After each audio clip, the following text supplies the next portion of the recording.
wonderful to be here and to be able to share some thoughts with you. I'm always inspired by this age group because it is a broad age group. And the one thing you do realize is you probably think you're not youth, and you are definitely not your parents.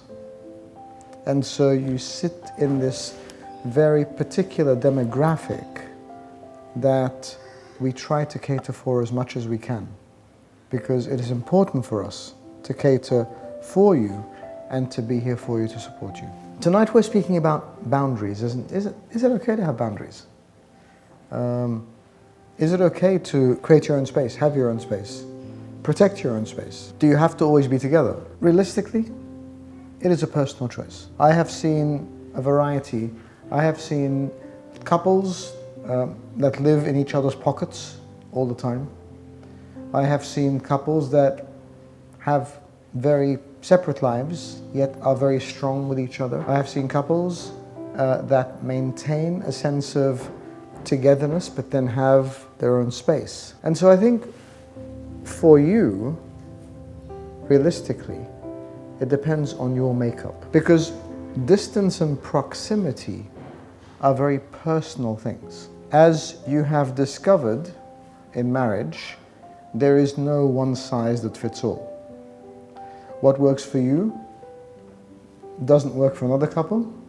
What works for you today may not work for you in a year's time, because your relationship is constantly evolving and you are constantly molding into each other until, it's very scary, but until you actually at one stage almost become each other. You know, has anyone had that experience where you go get dressed and you come out and you're wearing the same thing without planning at all? I mean, I remember one time we were on a trip, and I saw a couple and they were sort of wearing matching colors, and I said, "Wow, that's really strange. Was that a coincidence?" He said, No, she had it laid out for me in the morning." So my theory just went there. But there is a variety of things that you can do. The most important thing with this question is, what makes you happy? What makes you stronger? What allows you both to grow, both individually and as a couple? And how well do you communicate? Because what happens with distance is distance makes things go very cold. A boundary is not supposed to be distance. A boundary is a marking. But sometimes when we put down boundaries and we're not sure how they go down, you create a distance, and it gets bigger and bigger and bigger. And while it's not where it started, it ends up being more so that way. And so rather than having a boundary that says to you, well, you can have some time to yourself, you can grow spiritually, you can interact socially, it becomes a gap. I want to share a passage that you probably wouldn't connect to this, but I'm going to try. And it comes from the book of Acts, chapter 2 and verse 42. This is the apostles and how they interacted with each other. And they continue steadfastly in the apostles' doctrine, fellowship, breaking of bread, and prayers. There is an element of continuing with each other, but not always being the same. If you look at the way the apostles were built up, our Lord built them up on fellowship. He sent them out 2 by 2 to preach. That's because it was the preaching they were talking about. And yet, when it comes to human relationships and marriage, God says it is not good for man to be alone. So He creates for him a helpmate. So there is an importance in fellowship and collaboration in the connection that you have. But what is that connection based on? If we're going to base it on a spiritual model, let's look at this. And there are 4 components: doctrine, fellowship, breaking of bread, and prayer. Now, we use this element a lot in the church and for the church as a whole. But if we were to look at it in terms of your own relationship in your marriage, the same would apply. First of all, doctrine. What is your doctrine? Both in terms of your faith, but also in terms of what drives your relationship, what drives your marriage. How much of that is faith-based? And how much does faith play in my relationship? How much of it is something that is important to me and core to my own being? And how much of it is about the way I live my life? In that aspect, you would need to have both components. You would need to grow in that doctrine and that faith, personally, but also as a couple. You would need to grow in a way that each and every one of you supports the other. If one of you becomes stronger, then the other becomes stronger as well, as long as there is this parallel growth. And sometimes that means I need my time to grow. This is why marriage has two people in it, father and mother, man, woman. Why? Because it's divide and conquer. Like when you have kids, when you have responsibilities, when you have commitments, you don't constantly have to be doing them all the time together. The fact that one is doing something and the other is left to grow or do something to empower them, and then it is reversed. The other person does something and the one at the beginning will then grow. That's why there are two. If I want to do something, I have to do something myself all the time. Right? My responsibility, if I want to stop and pray, I'll stop and pray. If I need to do a chore, I'll do a chore. But when you're together, you can carry that with each other. You can help each other grow by growing first. And you have this, sometimes when you see buildings going up, there is this element of progressive construction. They have two towers going up, and the towers will go up and then up again.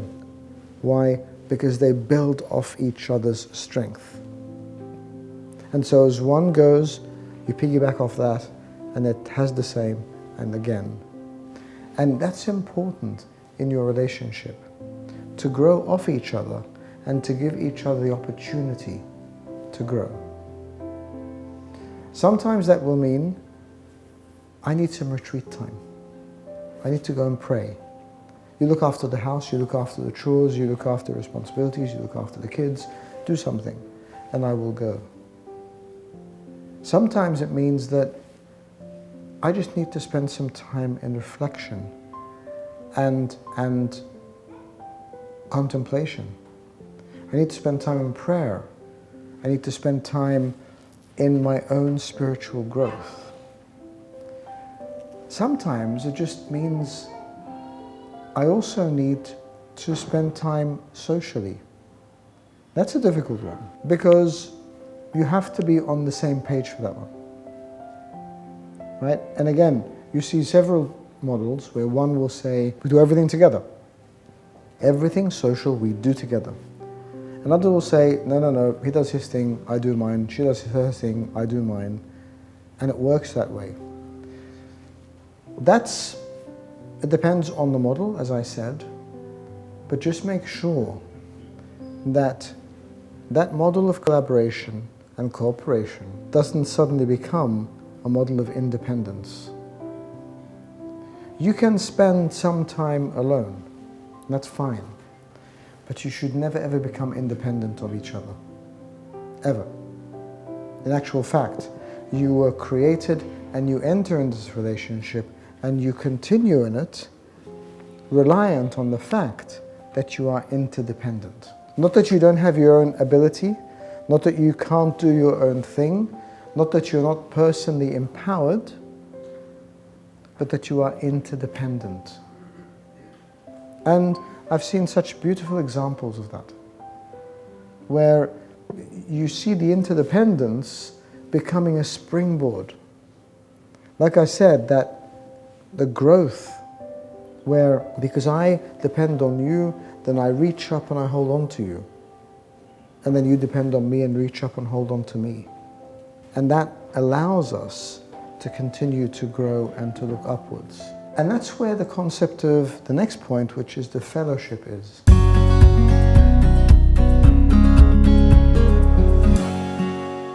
What is the fellowship between you? I know fellowship is not usually a word you would use for marriage, but it is fellowship. It's a particular kind of fellowship. It is a particular model of fellowship, but it is fellowship. And if you want to look at the model of fellowship, we listen to St. Paul when he talks about our relationship with God. And what does he call us? He calls us fellow workers with him. And I'm wondering, as those fellow workers, in our own relationship here, in your small church that is your home, are you really fellow workers? Does that relationship allow you to do things and to grow together and to let others grow around you? Because, you know,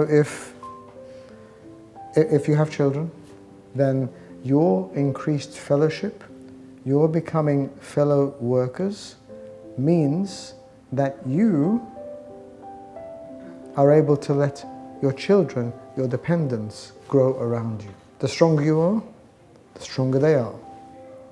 The stronger your fellowship, the more they are tied into you. Of course, the more friction and the more distance, the more they feel disengaged and they want to stay away. And the more they see a dysfunctional model of relationship and they don't want anything to do with it. And so share fellowship in your relationship. Never let that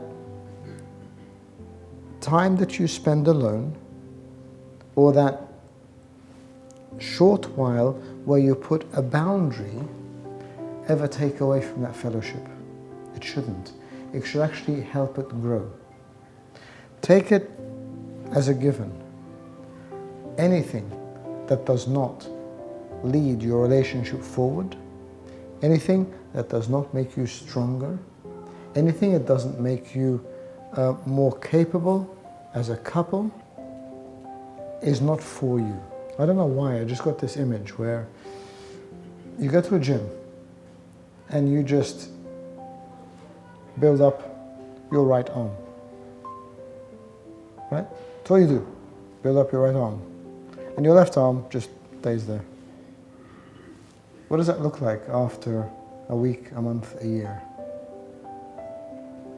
Totally disproportionate, dysfunctional, and actually quite damaging if you continue to do it. But if you build up evenly in strength with both sides, you become physically fitter and more able to do things together. And so in that fellowship, you grow together. As I said, that will necessitate that you grow individually as well. You know, I often speak to people and they say, we can't pray together. I'm not used to it. I'm not used to praying with somebody else. I need my space when I pray. If that is how you feel, that's great. But that cannot be the only way you pray. If your preference is to pray alone, if your preference is to pray in solitude, if your preference is to pray silently, inaudibly, that is fine. But you must also make a time to pray with your spouse. And, if you have them, your children. Because prayer is, of course, a personal exercise, but it is also a corporate exercise. And while your preference may be in the individual and personal, and that's where your growth comes, you have a responsibility to allow the rest to grow as well. And do not underestimate the blessings and strength that come into your life and your relationship when you pray together, even minimally. Do not misunderstand the concept of having to choose one, because you don't need to choose one. You can do both. You can do your own personal prayers, own personal reflection, and also your reflection as a couple or as a family. Don't underestimate the strength of you as parents standing at home and having your children look upon you as you pray. So yes, have your space, have your time, but you also have an intrinsic and real responsibility to be able to let the other person grow with you and to provide an environment that allows your family to grow. Breaking of bread is an important one. I remember growing up, and I would come home from school, and whatever I was doing, I would probably have a snack or something, or 2 or 5. But dinner was always the family around the table. Now, I don't know if that's still a thing here. I know around the world it's changed. I know that unfortunately it's not as big a thing anymore. The breaking of bread together has lost its importance. You'll feed the kids alone, you're going to have dinner guests, so you eat with them, you send the kids to sleep and you have your guests and a variety of things. It's important for us to break bread together. Yes, go on your date night. Spend that night a week, every 2 weeks, a month, every 3 months, whatever it is. I don't think every 3 months is a good idea. I would go for a little bit less, otherwise you get into trouble. But have that, but also have as a practice the breaking of bread of the whole family together. Because it is important. It's a biblical concept, but it's not just to do with others. Because if we are going to follow the model of our Lord where He tells us to witness in Jerusalem, Judea, Samaria and the ends of the earth, your home is Jerusalem. And so if you want to break bread at the end of the earth, you break bread at home first. You share that bread. You break it. You are thankful for it. And you show your children that this is a sacred time. You know, I remember when we used to have dinner, television would go off. Unfortunately now everyone has a mobile phone, right? So they're always either got it under the table or by their plate or something like that, where everyone's looking at everything else happening in the world except what is happening in that room. The breaking of the bread also entrenches the feeling of generosity and sharing. Do not underestimate the importance of sitting at a table and passing the food to each other, or having to share what's on the table. If you have your own plate, you're watching television, and you eat your own plate, and that's all, it's yours. You don't share it with anyone, you don't give any of it to anyone, you don't consider that anyone should have any part of it. But if you're around the table and you're passing the potatoes, you are sharing the rice, whatever it is, there is this interaction that's important. I know it sounds really mundane, but if you think about it, when you meet with your own friends, why do people like to meet over meals? Because it gives you the ability to interact and share and have a conversation and catch up and do things. And that should happen at 2 levels. One, between you as a couple. So make sure you do that every now and then, and I would say regularly, where you can go out and just break bread. No complications. It doesn't have to be Michelin star. It doesn't have to be incredibly exotic. It's just sitting and speaking and sharing that meal together, but also as a family to share that meal together. The even more important breaking of bread is the breaking of Eucharistic bread. It's the attendance of the liturgy. I'm probably going to get into trouble with the fathers, so please forgive me if I say anything that is breaking any sort of church policy. But I have a real problem with these separated liturgies. Yes, we want those boundaries because the kids benefit more and the young people don't have any distractions and the older people, surely this is the Eucharist that we're all supposed to share. Some of the boundaries we put up liturgically are incredibly destructive. When we put up a boundary that says, I can't spend time with my father, mother, grandfather, grandmother, child, sibling, because they fit in a different category, then I'm really undermining the idea of the bread broken for us. I'm not saying don't do it occasionally. I'm not saying that there aren't special things. So we just had the conference last weekend. It was specified for the young people. When we have our retreats, it is just for you. You will have elderly people come in the middle of the week because they're not working. That's great. But we don't want the family broken up. We don't want the family broken up when it comes to sharing in the Eucharist. We don't want the family broken up when it comes to standing before the throne of God and lifting up our arms together and praying and lifting up our hearts and worshiping. I don't think boundaries apply to liturgical breaking of bread. The more you can do that together, the better. Yes, I understand that when you've got kids, it's difficult. You'd rather have them somewhere else or someone looking after them. But like I said, divide and conquer. I know once you have 3, you are outnumbered, but that was your fault. You changed the odds right there. You should have calculated it better. You know, even our Lord says, if you're going into a battle, you should figure out whether you're going with 10,000 or 20,000 to win. And that's not even having kids. You just got to figure out whether you can overcome the third one. When you have the children, take turns. Keep them with you. Grow together. Pray together. Get them used to sitting next to you. I'm sure you may have some activities where they go and do this or do that. But as they get to the age where they can stand beside you and pray with you, that is incredibly important. I love sometimes seeing, fathers and their sons who become, deacons. And they stand together and you see the son standing next to his father and thinking, yeah, I'm with him. And you see how proud they are and, they're aspiring to be like their older brother or their father.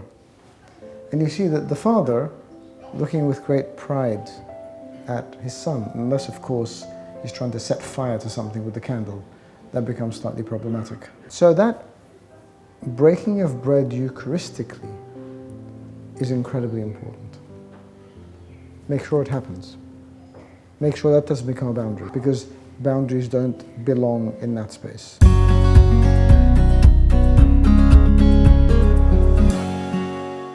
And the final element is prayer. As I said at the beginning, is it okay to have a boundary in prayer?